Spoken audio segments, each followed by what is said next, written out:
Et pour cette vidéo, chers auditeurs, nous retrouvons Mériadec Raffray. Alors vous le savez, sur la matinale, on a un créneau donc d'addition où nous recevons tous les jours un journaliste partenaire. Et donc le mardi, Mériadec Raffray est notre journaliste partenaire, mais il passera désormais sur le créneau de vidéo. Voilà, c'est un peu brouillon, mais on s'y fera tous. Désormais, votre rendez-vous, c'est ce qui est à retenir, c'est Mériadec Raffray à 8h le mardi. Mériadec Raffray, bonjour. Bonjour. Merci d'être avec nous ce matin. Alors, on est très content de vous avoir aujourd'hui, ça tombe bien puisque nous sommes en train de suivre ce feuilleton ukrainien avec les négociations qui battent leur plein. Et aujourd'hui, demain, les Américains et les Russes devraient se rencontrer en Arabie Saoudite. Alors, vous avez raison, c'était aujourd'hui, non pas demain. Ce mardi 18 février, nous assistons en direct aux retrouvailles entre les officiels américains et les officiels russes à Riyad, sous l'égide d'un homme que vous connaissez maintenant bien, qui s'appelle Mohammed Ben Salman, qui est le prince héritier du royaume saoudien, qui est en réalité le véritable homme fort du royaume saoudien, puisque son père est entre la vie et la mort. C'est un homme qui est à la fois très pragmatique, c'est un homme qui est à la fois l'ami des républicains, de Donald Trump, qu'il avait reçu en grande pompe lors de son premier mandat présidentiel, je parle de Donald Trump, et qui est aussi l'ami, ou en tout cas le partenaire de confiance et d'affaires de Vladimir Poutine, puisque je rappelle qu'en 2016, quand il y a eu l'effondrement des prix du pétrole, son père et lui-même et Vladimir Poutine ont négocié en fait un partenariat stratégique pour les prix du pétrole qui leur permettait en fait de maintenir les cours du baril en diminuant en fait le nombre de barils de pétrole pompés, et ce qui a été véritablement permis en fait à la Russie et à l'Arabie Saoudite de maintenir à flot notamment leur budget. Ce sont, je vous rappelle aussi qu'il y a 1 an ou 2 ans, je ne sais plus exactement, lors d'une grande conférence internationale dans le Golfe, Vladimir Poutine avait été reçu en grande pompe et son avion avait atterri dans les pays du Golfe, encadré par ses propres chasseurs, ce qui ne s'était jamais vu. C'était pour bien signifier que les Moyen-Orientaux étaient indépendants et avaient désormais leur propre politique stratégique. On le voit aujourd'hui.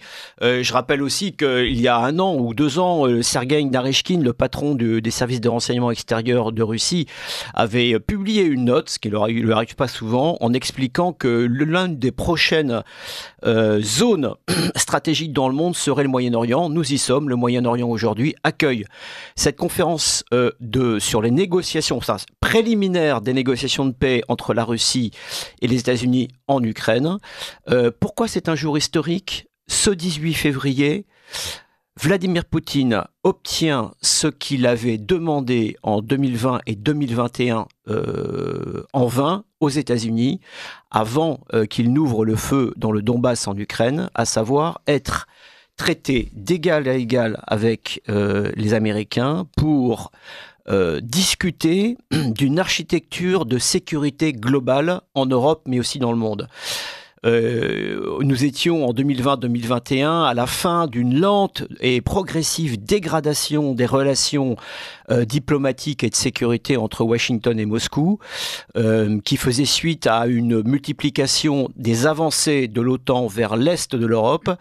Et Vladimir Poutine, en 2015, avait dit stop, nous ne pouvons plus, et il avait marqué cette détermination en dépêchant en particulier des forces spéciales et un contingent de militaires russes en Syrie pour sauver Bachar el-Assad des griffes des rebelles djihadistes plus ou moins armés par la CIA.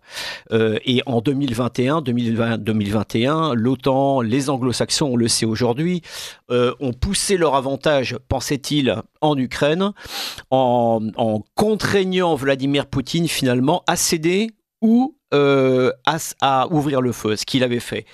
Et donc, ce 18 février, aujourd'hui même, à Riyad, Vladimir Poutine recueille le fruit de 3 ans, presque 4 ans de guerre, puisque dans quelques jours, le 24 février, nous fêterons, entre guillemets, l'entrée dans la 4e année de guerre en Ukraine. Fêter, entre guillemets, parce que c'est une guerre comme on n'en avait pas connue depuis longtemps. On y reviendra avec des centaines de milliers de morts et de blessés. Toujours est-il que ce 18 février, Vladimir Poutine atteint l'un de ses principaux objectifs stratégiques, ce qui me fait sourire quand j'entends un certain nombre de commentateurs imprudents expliquer qu'aujourd'hui, Vladimir Poutine a perdu beaucoup plus qu'il n'a gagné. Il a perdu, en effet, il a perdu un certain nombre de choses. Il a perdu la Finlande et la Suède, qui sont entrés dans l'OTAN. Il a perdu une partie de sa liberté en mer Noire, puisque les drones navals lancés par l'Ukraine avec leurs amis en britannique notamment l'empêchent de circuler librement. Il a perdu, évidemment, le fruit d'un marché gazier facile qui est l'Europe. Il a dû subir le poids des sanctions occidentales. Oui, c'est vrai. Mais Vladimir Poutine considérait que la défense de son précaré stratégique à l'ouest, c'est-à-dire l'Ukraine, valait le coût de ce conflit. Il est en train aujourd'hui de récupérer sa mise stratégique, premièrement. Deuxièmement, il va négocier à ses conditions, essentiellement, c'est-à-dire que ces conditions, il les a répétées plusieurs fois, soit dans des conférences, soit dans des entretiens à la télévision russe, à savoir, il souhaite la neutralisation de l'Ukraine. Donald Trump a d'ores et déjà dit qu'il était acquis que l'OTAN n'entrerait jamais en Ukraine, donc il a marqué également ce point. Autre point, il va évidemment, moi je l'avais écrit, on n'étions pas nombreux à l'époque, depuis à la fin de l'année 2022, j'avais écrit qu'il était acquis que Vladimir Poutine ne rendrait jamais la Crimée, ni les territoires conquis de vive force par son armée, parce qu'à ce moment-là, ça ne servait à rien de faire la guerre, donc il est acquis également que Vladimir Poutine va garder les territoires conquis, la Crimée, mais aussi sans doute récupérer la partie des territoires qu'il a juridiquement annexés au territoire russe par un vote à la Douma, au Parlement, mais qu'il n'a pas encore totalement conquis militairement. Vous savez, c'est ce qu'on appelle la Nouvelle Russie. C'est quoi la Nouvelle Russie ? Ce sont, pour faire simple, les principales divisions administratives qui composent le Donbass, les oblasts de Louhansk au nord, de Donetsk au centre, de Zaporizhzhia au sud-ouest et au sud l'oblast de Kherson. Quand il s'agit de Louhansk, les Russes ont quasiment conquis la totalité de l'oblast, mais pour les autres, il leur manque au minimum 30% dans chacun des oblasts, y compris les grandes capitales, Zaporizhzhia et puis Kherson, qui sont aujourd'hui toujours tenus par les Ukrainiens. Au passage, il va aussi préserver, consolider sa mainmise sur le littoral de la mer Noire qui appartient à l'Ukraine. La question se pose de savoir quid de la ville d'Odessa, ça on ne sait pas. Ça fait déjà au moins 3 victoires. Donc c'est un jour historique pour les Russes et je voudrais vous citer une parole de Vladimir Poutine qui a été retweetée par Donald Trump lui-même ces derniers jours sur ses comptes, sur ses réseaux sociaux. Le 3 février à la télévision, dans une émission de la télévision d'État qui s'appelle Rossiya numéro 1, Vladimir Poutine disait la chose suivante, je le cite, « Je vous assure, Trump, avec son caractère, avec sa persévérance, il rétablira l'ordre assez rapidement et tous, vous verrez, cela arrivera rapidement bientôt, ils se tiendront tous au pied du maître et ils remueront un peu la queue. Tout se remettra en place. » Les termes sont évidemment presque quasiment insultants. Il parle des Européens. Au moins provocateur. Voilà, provocateur, voire même insultant, ironique. Il parle des Européens. Non seulement Vladimir Poutine a employé ces termes, mais Trump lui-même les a retweetés. Sans in extenso, pour vous dire l'état d'esprit dans lequel se trouvent aujourd'hui les Russes et les Américains avant même cette matinée du 18 février 2025. C'est un jour géopolitique à marquer d'un trait rouge. l'envoyé spécial. Donc il y aura peut-être un mot sur qui vont se rencontrer. Donc d'un côté il y aura Sergueï Lavrov, le ministre des Affaires étrangères russe. Je rappelle quand même que Sergueï Lavrov, il est ministre des Affaires étrangères russe depuis 2004. C'est un homme qui a 74 ans, à qui Vladimir Poutine a demandé de rester en fonction pour son 4e mandat, alors que c'est un homme qui ne cachait pas qu'il voulait prendre une retraite bien méritée. C'est un diplomate chevronné. C'est lui qui va être le patron de la délégation russe. En face de lui, il y aura le nouveau secrétaire d'État américain, Marco Rubio, qui lui a 55 ans, je crois. Enfin, c'est un petit jeune par rapport à Sergueï Lavrov. C'est un élu de Floride. C'est un pilier en fait du camp MAGA, de l'Amérique MAGA, c'est-à-dire du clan trumpiste. Il sera accompagné, donc c'est un fils d'immigrés cubains. Ça c'est intéressant aussi, un immigré cubain évidemment anti-communiste. Il sera accompagné de 2 autres personnes. Quelqu'un qui s'appelle Michael Waltz, qui est le nouveau conseiller national à la sécurité de Donald Trump, qui est un spécialiste des questions de sécurité. C'est un ancien officier des forces spéciales américaines de l'armée de terre. Il a passé 26 ans sous l'uniforme dans l'armée de terre américaine. Il a longtemps été dans les arcanes en fait des questions de sécurité et défense. Il a été notamment un des conseillers du fameux Dick Cheney sous George W. Bush. Dick Cheney qui a été un moment secrétaire d'État de la Défense. Et puis, il y aura un 3e personnage, un personnage clé qui s'appelle Steve Witkoff. Steve Witkoff, c'est un nom que vous devez retenir. C'est l'envoyé spécial, officiellement l'envoyé spécial de Donald Trump pour le Moyen-Orient. C'est lui qui a tordu le bras à Benjamin Netanyahou, le Premier ministre israélien, au début du mois de janvier, pour obtenir officiellement une trêve à Gaza. C'est un magnat de l'immobilier, un New-Yorkais comme Donald Trump. C'est un homme, un négociateur qui ne s'embarrasse pas de circonvolutions diplomatiques.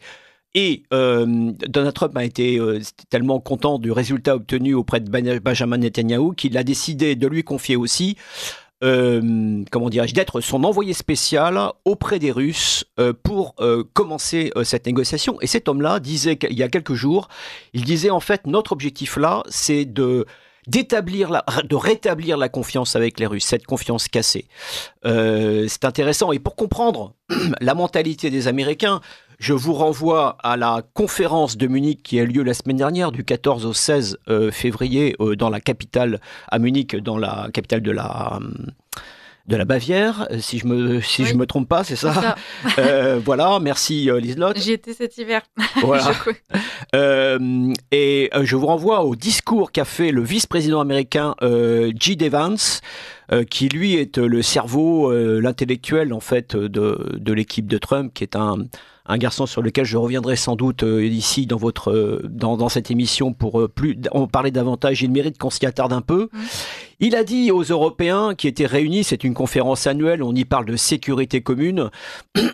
Et rappelez-vous peut-être en 2007, Vladimir Poutine était venu à cette conférence de Munich du temps où il était encore invité. Et en 2007, il avait fait un discours prémonitoire en disant « Messieurs les Européens, nous étions juste avant ou juste après un énième ouverture à l'est de l'OTAN. Il disait, messieurs les Européens, et il y a une chose qu'il faut que vous compreniez bien, c'est que nous n'accepterons jamais que l'OTAN soit aux frontières de la Russie ou aux marches de la Russie.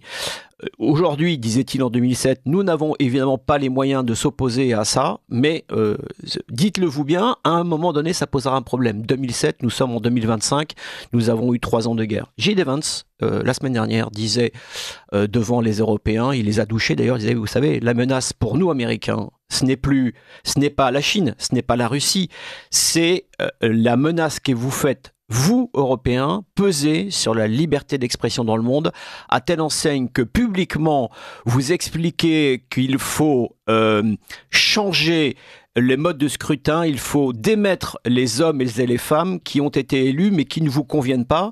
Il faisait référence directement au commissaire, l'ancien commissaire européen Thierry Breton, à propos de l'élection en Roumanie, élection au premier tour duquel, au mois de janvier, je crois, est arrivé, ou décembre, je ne sais plus, est arrivé en tête de liste un inconnu de la droite dure, qui a été promu par les réseaux sociaux. Les Européens se sont empressés d'expliquer que c'était à cause de l'intervention des Russes, et on sait depuis que même si les Russes évidemment sont intervenus, font de l'influence, hein, c'est un lieu commun de le dire.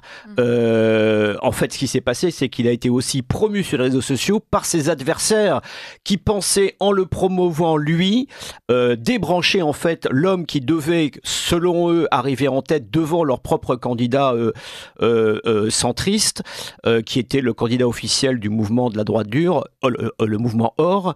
Eh bien, en fait, il a tellement été promu que l'outsider de la droite dure s'est retrouvé en tête.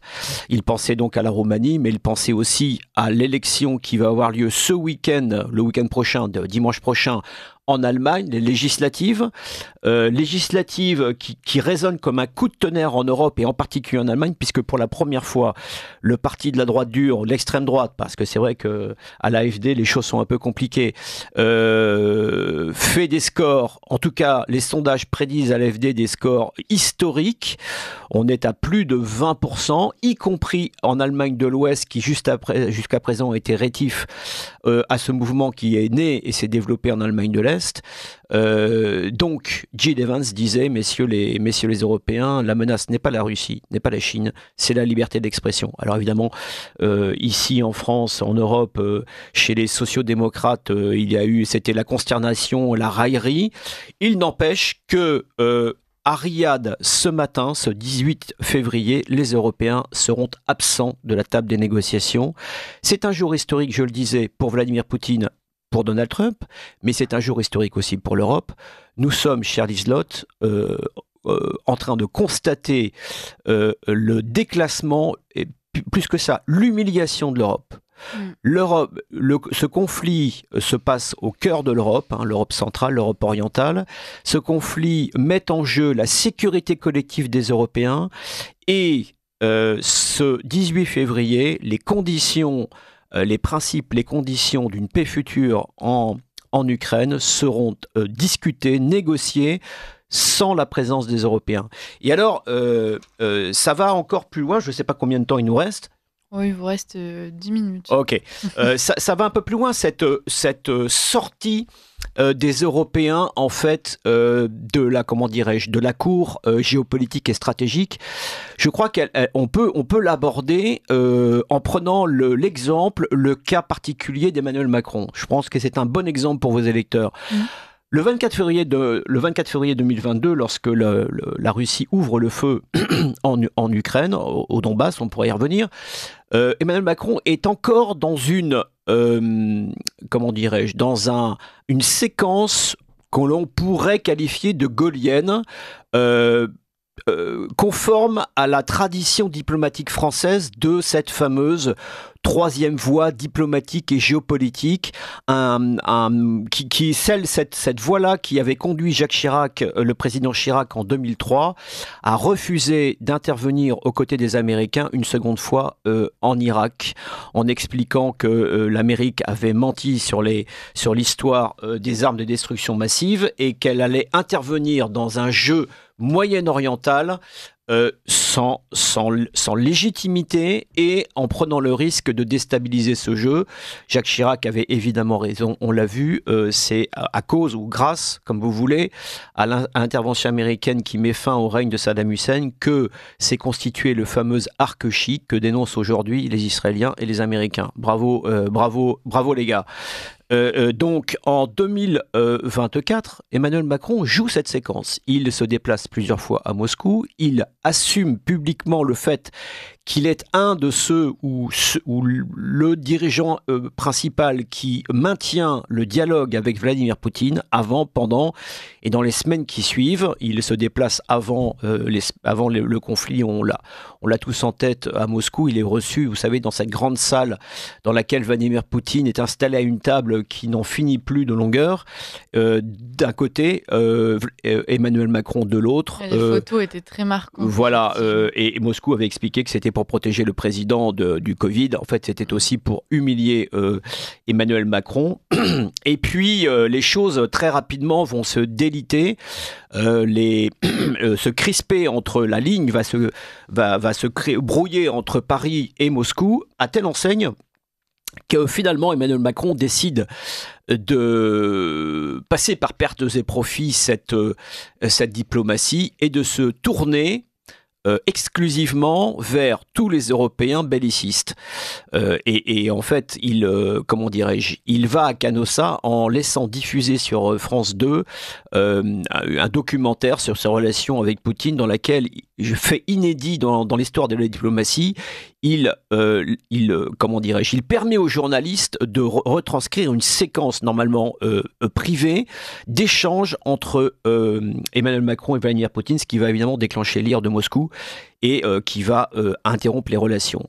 Et là, Emmanuel Macron, opportuniste, se dit, bon, j'ai pris des coups, j'étais l'homme qui était montré du doigt par les Européens parce que je continuais à parler avec Vladimir Poutine. Je n'ai que des coups à prendre. Poutine ne m'écoute plus. C'est vrai qu'il n'écoutait plus vraiment Emmanuel Macron. Et donc, à la Emmanuel Macron, celui-ci se dit, je vire de 360 degrés, je vire de bord complètement, et je décide de faire cause commune, amis communs, d'être le nouveau partenaire, et voire même parrain, de tous ces Européens bellicistes qui sont guidés dans leur relation avec la Russie par les souvenirs de l'histoire cuisant, sanglant, humiliant, c'est vrai, mais vous savez, c'est comme la France et l'Allemagne, si on s'arrêtait aux 2 guerres mondiales que l'on a eues avec l'Allemagne, il ne se passerait plus grand-chose. Donc, à un moment donné, il faut savoir tourner la page, ne pas oublier, mais tourner la page. Bon, bref, Emmanuel Macron se dit, moi, Français, je vais pouvoir engranger les fruits de mon nouveau partenariat avec les Baltes, les Polonais, tous ceux qui rêvent matin, midi et soir d'en découdre avec la Russie, Vladimir Poutine, mais évidemment via d'autres grandes puissances, car ils n'ont pas d'armée, ce sont des petits États. Et là, Emmanuel Macron fait un double calcul, il fait un calcul personnel, opportuniste, un calcul... d'arriviste en quelque sorte. Il se dit, je suis chef de l'État, peut-être demain je serai, le leader de facto de l'Europe, de cette Europe qui a décidé de prendre le mort par les dents et de dire non à Vladimir Poutine. Et il fait un autre calcul un peu plus ambivalent, il se dit peut-être qu'il y a un peu de business à faire, et notamment de vendre des canons, de vendre du matériel français, c'est-à-dire de faire la nique aux Américains, dont c'est la chasse gardée. Vous savez que la France développe une industrie, historiquement une industrie de défense autonome, mais qu'elle a beaucoup de mal à vendre aux Européens qui n'ont pas d'armes nucléaires et qui sont résolument sous le parapluie américain. La contrepartie pour les Américains, c'est d'acheter des armes conventionnelles aux industriels américains. Et là, on voit la troisième séquence. Ça, c'est toute la guerre. À telle enseigne que Emmanuel Macron, qui tire le fil de cette nouvelle diplomatie opportuniste, va jusqu'au bout comme il fait d'habitude, c'est-à-dire sans limite, sans ligne rouge.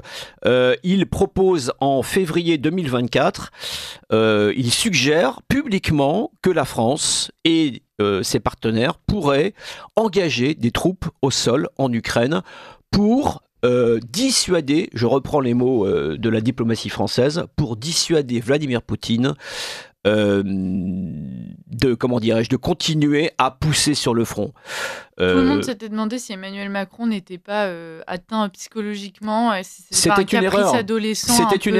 C'était une erreur. J'étais à Moscou à ce moment-là et les gens avec qui je parlais me disaient, mais monsieur Raffray, dites-moi, il le pense vraiment ? Ouais. Il y avait comme une interrogation et je leur ai dit oui. Les gens ne me croyaient pas. Ils me disent oui, Emmanuel Macron le croit. C'est une diplomatie assumée qui repose sur des travaux de diplomates et de militaires. Et Emmanuel Macron, sa marque de fabrique, c'est de l'avoir assumé publiquement pour la première fois en se disant je serai encore le premier de cette classe et peut-être que j'en tirerai les bénéfices et les fruits. Donc ça allait loin. Et là, on est entré dans une troisième étape, la troisième étape qui a démarré à la conférence de Munich la semaine dernière. Emmanuel Macron d'ailleurs n'y a pas été, alors qu'il adorait y aller. Il s'est dit peut-être que la France et les Européens allaient se faire humilier, que c'était pas la peine d'y aller. Et à la place, ce lundi, donc lundi hier, il convoque à Paris ce qu'il appelle les dirigeants des grandes puissances militaires européennes. 8 ou 9 États, donc la Grande-Bretagne, qui là pour le coup fait bien partie toujours de l'Europe, l'Espagne, l'Allemagne, les Pays-Bas, le Danemark, la Pologne, et je dois en oublier peut-être un, mais il oublie sciemment, mais il assume, il oublie sciemment les pays baltes, les Roumains, les Tchèques, les Slovènes, les Hongrois. En fait, il oublie tous ceux qui pourraient empêcher Emmanuel Macron de tourner en rond et tous ceux qui sont contre l'agenda belliciste des Européens, parce qu'Emmanuel Macron convoque ses amis à Paris pour parler d'un engagement militaire des Européens au sol dans le cadre d'un échange de garanties de sécurité avec l'Ukraine, car les Américains les ont exclus du jeu pour l'instant. Et donc là, tout d'un coup, troisième étape de cette guerre, troisième étape diplomatique, Emmanuel Macron oublie ses amis baltes, ses amis roumains. Je rappelle quand même que la Roumanie accueille sur son territoire une brigade française, enfin une petite brigade française dans l'est sud-est. Sud-est de la Roumanie, la task force Aigle, que la Roumanie s'est engagée en accueillant un contingent important de l'OTAN, ce qu'on appelle la réassurance en fait de ces pays qui ont une frontière commune ou qui sont pas loin de l'Ukraine. Enfin, c'est un partenaire, un vrai partenaire. Donc il les humilie. Nouvelle volte-face, il les humilie. Mais en fait, à peine avait-il convoqué ces gens-là que, mis à part les Suédois qui ont expliqué qu'ils étaient d'accord pour mettre des troupes au sol avec les Français, ceux qui comptent, c'est-à-dire les Allemands et les Polonais qui sont bellicistes dans le verbe, mais très prudents dans les faits, ont dit juste avant la conférence, il n'est pas question pour l'instant, il est trop tôt pour mettre des troupes au sol. Et en fait, Emmanuel Macron est à nouveau perdu, tel une girouette.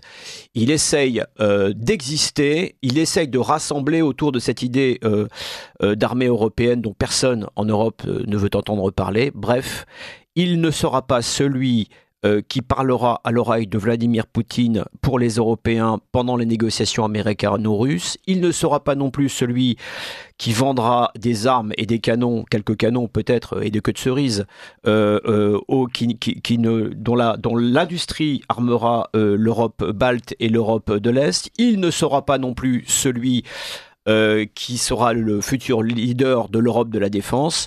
Emmanuel Macron est à la dérive, la diplomatie européenne est à la dérive, les Européens sont à la dérive, les Européens seront non seulement exclus des négociations, mais ils seront aussi doublement perdants car on va voir ce qui va se passer, mais une ou deux déclarations américaines expliquent que si les Américains se désengagent d'Ukraine, il faudra quand même payer la facture. Et il se pourrait bien que les Européens, malgré le rôle zéro qu'ils jouent dans la négociation, devront payer une partie de la facture des négociations de paix, du cessez-le-feu et de la manière dont l'Ukraine sera, entre guillemets, réassurée. Donc l'addition, l'Europe sort de l'histoire géopolitique et l'Europe va quand même devoir payer une partie de la facture. Et puis on a les États-Unis, enfin le même Zelensky qui a déjà affirmé sa volonté de privilégier les États-Unis sur le sol ukrainien quand il va s'agir de reconstruire l'Ukraine, de renouer des partenariats économiques, de réinstaller des entreprises sur place. Et là encore, les Européens seront les grands perdants. A priori, pas vraiment de part de gâteau qui se dessine à l'horizon. Alors vous avez raison, le dernier acteur, le premier concerné, c'est l'Ukraine. Je vais terminer par ça, je sais pas, il nous reste 2 minutes. 2 minutes, voilà, très bien. Volodymyr Zelensky est un poisson qui nage dans son bocal de plus en plus vite car il sent que l'eau qui lui permet de nager est en train de s'évaporer à la vitesse grand V. Je vais résumer. À travers les déclarations publiques des uns et des autres, on comprend que Volodymyr Zelensky est l'homme qui doit maintenant s'effacer. On doit rentrer dans une nouvelle étape politique en Ukraine. C'est ce que disait le président russe Vladimir Poutine, et c'est ce que, en écho, ce que lui a répondu aussi Donald Trump. Cet homme-là a fait son temps, c'était l'homme de la guerre, l'homme du conflit, celui qui n'a pas su ou n'a pas voulu prendre la chance qui lui était tendue en mars et avril 2022 de négocier la paix via notamment les Turcs avec les Russes et qui a préféré écouter Donald Trump et son parrain officieux, à savoir Joe Biden, le président américain sortant.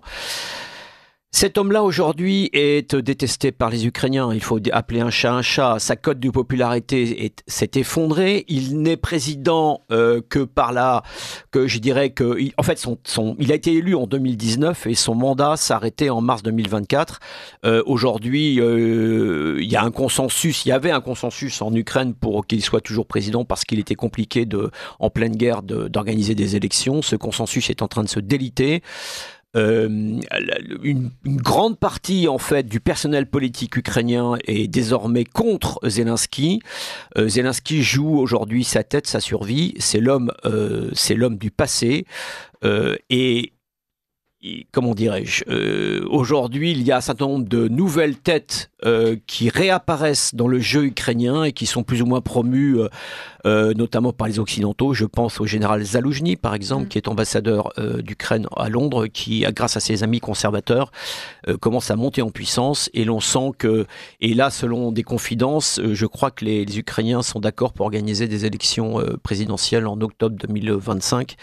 Bref, Zelensky sera aussi le grand perdant de cette séquence-là. Les Ukrainiens aujourd'hui font tout pour échapper à la mobilisation forcée. Ils se cachent, ils maquillent leurs adresses, ils corrompent les institutions pour avoir des laissez-passer pour quitter l'Ukraine.